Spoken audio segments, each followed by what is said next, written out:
Deuteronomio 17. Leyes referentes a los gobernantes de Israel. A leyes sobre justicia y tribunales. 1 a 5. Ofensas religiosas. No ofrecerás en sacrificio a Jehová tu Dios buey o cordero en el cual haya falta o alguna cosa mala, pues es abominación a Jehová tu Dios.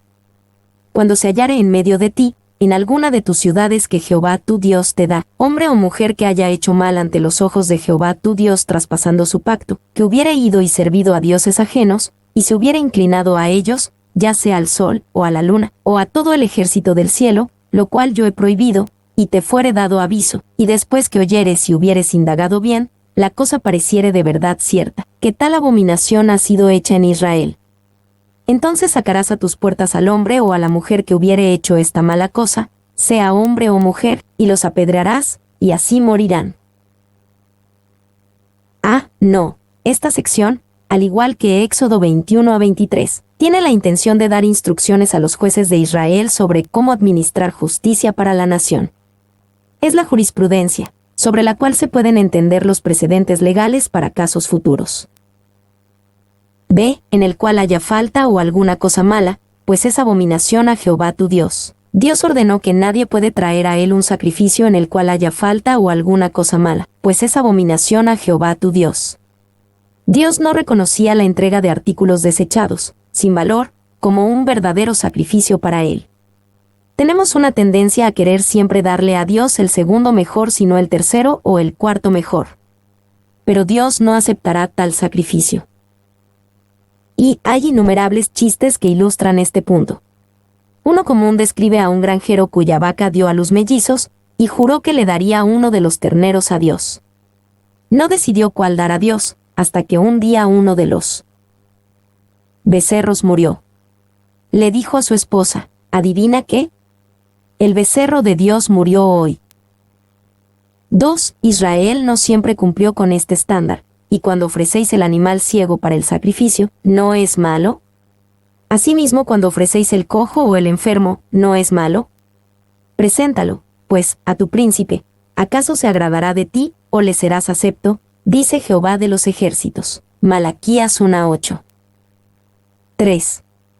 David ilustró poderosamente la idea detrás de este mandamiento cuando se negó a aceptar como regalo la era de Arauna, que David iba a dar a Jehová como lugar para construir el templo. David dijo, no, sino por precio te lo compraré, porque no ofreceré a Jehová mi Dios holocaustos que no me cuesten nada. Entonces David compró la era y los bueyes por 50 siclos de plata. 2 Samuel 24:24. David entendía que si no costaba algo, no era un sacrificio. C. Quien hubiere ido y servido a dioses ajenos, y se hubiere inclinado a ello. Los jueces también tienen la orden de asegurarse de que cualquiera que haya ido tras la idolatría sea investigado, y si se le encuentra culpable, sea ejecutado. 2, 6 a 7. El estándar de la evidencia en crímenes capitales. Por dicho de 2 o de 3 testigos morirá el que hubiere de morir, no morirá por el dicho de un solo testigo. La mano de los testigos caerá primero sobre él para matarlo, y después la mano de todo el pueblo. Así quitarás el mal de en medio de ti.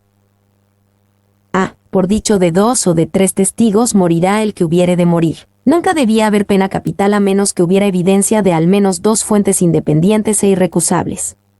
Y podemos consolarnos pensando que nunca juzgaríamos a alguien culpable de asesinato tan rápido, sin las pruebas adecuadas. Sin embargo, muchos están dispuestos a matar la reputación de alguien en su propia mente o en la mente de otro sin ningún testigo, y mucho menos uno. 2. A Dios le importa el asesinato de la reputación, así como el asesinato físico, y ordena que nadie admita acusación sino con 2 o 3 testigos. 1 Timoteo 5:19. El mismo estándar que para probar el asesinato. 3. Recuerden que 1 Timoteo 5:19 no dice sino con 2 o 3 chismes. Dice sino con 2 o 3 testigos. Si un asunto es falso, no se vuelve verdadero porque muchas personas lo escuchen o muchas personas lo repitan. B. La mano de los testigos caerá primero sobre él para matarlo. Además, los testigos tenían que estar tan seguros de lo que veían, que estuvieran dispuestos a iniciar la ejecución real. Esto aseguraba que nadie fuera ejecutado por un crimen que no cometió. Y esto pone en perspectiva las palabras de Jesús con respecto a la mujer sorprendida en adulterio en Juan 8. El que de vosotros esté sin pecado sea el primero en arrojar la piedra contra ella. Juan 8:7. Jesús pidió que el testigo oficial diera un paso adelante y se identificara en el registro como testigo de este acto de adulterio, pero que era lo suficientemente hipócrita como para traer a la mujer y no al hombre. C. Y después la mano de todo el pueblo. La ejecución era un evento comunitario, en el sentido de que era apoyada por la comunidad. Todo el pueblo conocería sobre la justicia de lo que se estaba llevando a cabo. 3. 8-13. Provisión hecha para tribunales superiores. Cuando alguna cosa te fuere difícil en el juicio, entre una clase de homicidio y otra, entre una clase de derecho legal y otra, y entre una clase de herida y otra, en negocios de litigio en tus ciudades, entonces te levantarás y recurrirás al lugar que Jehová tu Dios escogiere, y vendrás a los sacerdotes levitas, y al juez que hubiere en aquellos días, y preguntarás, y ellos te enseñarán la sentencia del juicio. Y harás según la sentencia que te indiquen los del lugar que Jehová escogiere, y cuidarás de hacer según todo lo que te manifiesten. Según la ley que te enseñen, y según el juicio que te digan, harás. No te apartarás ni a diestra ni a siniestra de la sentencia que te declaren. Y el hombre que procediere con soberbia, no obedeciendo al sacerdote que está para ministrar allí delante de Jehová tu Dios, o al juez, el tal morirá, y quitarás el mal de en medio de Israel. Y todo el pueblo oirá, y temerá, y no se ensoberbecerá. Cuando alguna cosa te fuere difícil en el juicio, Dios permitió los tribunales de apelación en Israel. Estos eran tribunales superiores donde los casos se llevaban más allá de los jueces locales a los sacerdotes, los levitas, a quienes se consideraba jueces más sabios debido a su conocimiento de la palabra de Dios. B. Y el hombre que procediere con soberbia, no obedeciendo al sacerdote, el tal morirá. La autoridad de los jueces tenía que ser respetada, por lo tanto el desacato al tribunal era un crimen capital. Dios pensó que era esencial que los tribunales y los jueces fueran respetados por el pueblo de Israel. B. Leyes relativas a los reyes. 1. 14-15. La promesa indirecta de Dios de un futuro rey para Israel. Cuando hayas entrado en la tierra que Jehová tu Dios te da, y tomes posesión de ella y la habites, y digas, pondré un rey sobre mí, como todas las naciones que están en mis alrededores. Ciertamente pondrás por rey sobre ti al que Jehová tu Dios escogiere. De entre tus hermanos pondrás rey sobre ti. No podrás poner sobre ti a hombre extranjero, que no sea tu hermano. Pondré un rey sobre mí, como todas las naciones que están en mis alrededores. Dios miraba hacia adelante unos 400 años más adelante hacia el futuro de Israel, al momento en que exigirían un rey. Dios les advirtió que pusieran por rey sobre ti al que Jehová tu Dios escogiere, y esa persona tenía que ser un israelita y no un extranjero. B. Pondré un rey sobre mí. Es interesante considerar si Dios quería o no un rey terrenal sobre Israel.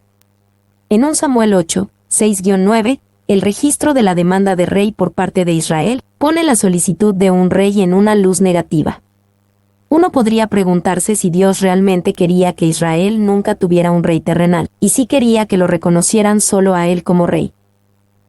Y es un tema discutible, pero consideren que la historia de Israel sin rey, la época del libro de Jueces, no fue un periodo de gloria nacional. Tal vez podamos decir que Dios quería que Israel tuviera un rey, pero de su elección y en su tiempo. Saúl es un ejemplo perfecto de un rey fuera de la voluntad de Dios, escogido por la nación y en el tiempo de ellos. David es un ejemplo perfecto de un rey escogido por Dios y en su propio tiempo.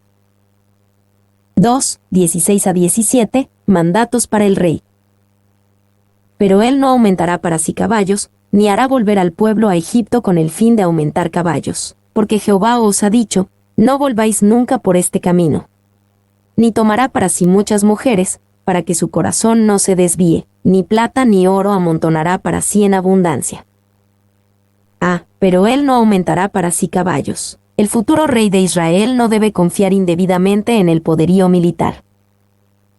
B. Ni tomará para sí muchas mujeres. El futuro rey de Israel no debe poner un énfasis indebido en la indulgencia física y el estatus personal. C. ni plata ni oro amontonará para sí en abundancia. El futuro rey de Israel no debe poner un énfasis indebido en la riqueza personal. D. Para que su corazón no se desvíe, cada uno de estos asuntos es una cuestión de equilibrio. El rey debía tener algún poder militar, pero no demasiado, una esposa y ciertas comodidades, pero no demasiadas, alguna riqueza personal, pero no demasiada. Tales equilibrios suelen ser los más difíciles de mantener. Y Salomón fue un notorio quebrantador de estos mandamientos. Él tuvo 1000 caballos en sus caballerizas para sus carros, un Reyes 4:26, y traían de Egipto caballos y lienzos a Salomón, un Reyes 10:28.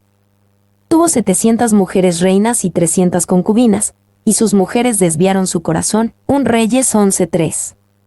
Él excedía a todos los reyes de la tierra en riquezas, un Reyes 10:23.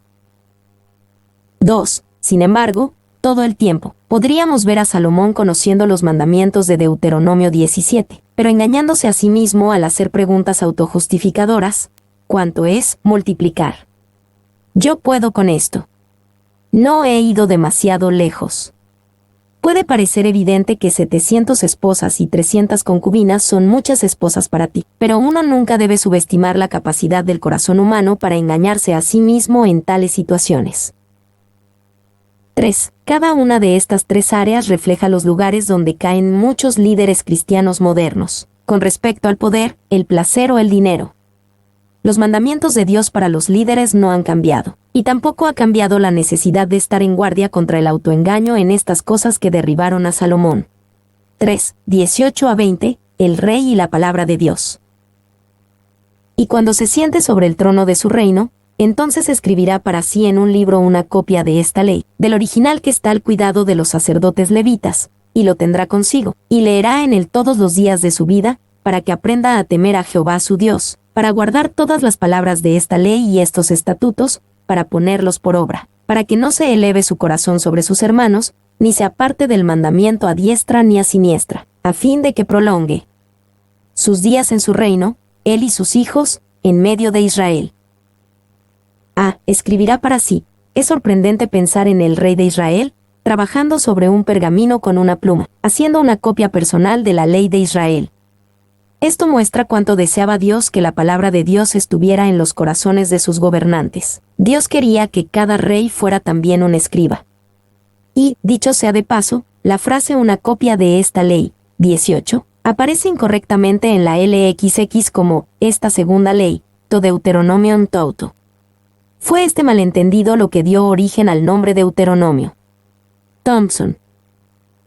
B. Lo tendrá consigo, y leerá en él todos los días de su vida. La palabra de Dios debía ser una compañera constante del rey de Israel, y algo que él leyera todos los días. Y todos necesitan la palabra de Dios, pero cuanto más grandes sean nuestras responsabilidades, mayor será nuestra necesidad de depender de la verdad de la palabra de Dios. C. Para que aprenda a temer a Jehová su Dios, para guardar todas las palabras de esta ley. Permanecer en la palabra de Dios tenía la intención de construir una reverencia por Dios y una vida santa en el rey. Y llama la atención considerar que la lectura de un libro, el gran libro, la Biblia, puede alejar a una persona del pecado. Puede que no entendamos todo el trabajo espiritual detrás de la palabra de Dios, pero permanecer en la palabra evitará el pecado. Está bien escrito en muchas Biblias: este libro te guardará del pecado. El pecado te alejará de este libro. 2. Lutero dijo que preferiría vivir en el infierno con la Biblia que vivir en el paraíso sin la Biblia. D. Para que no se eleve su corazón, permanecer en la palabra de Dios mantendría al rey debidamente humilde y lo ayudaría a no pensar en sí mismo, como superior a aquellos sobre los que gobernaba. Y las Escrituras, leídas y estudiadas diligentemente, son un medio poderoso y probable para mantenerlo humilde, porque le muestran que, siendo rey, está sujeto a un monarca superior, a quien debe dar cuenta. Suficiente para abatir el orgullo de la persona más altanera del mundo, si las considera debidamente. Paul. Mi nombre es Demim. Soy tu asistente personal. Mi sitio en internet es demim.es.tl.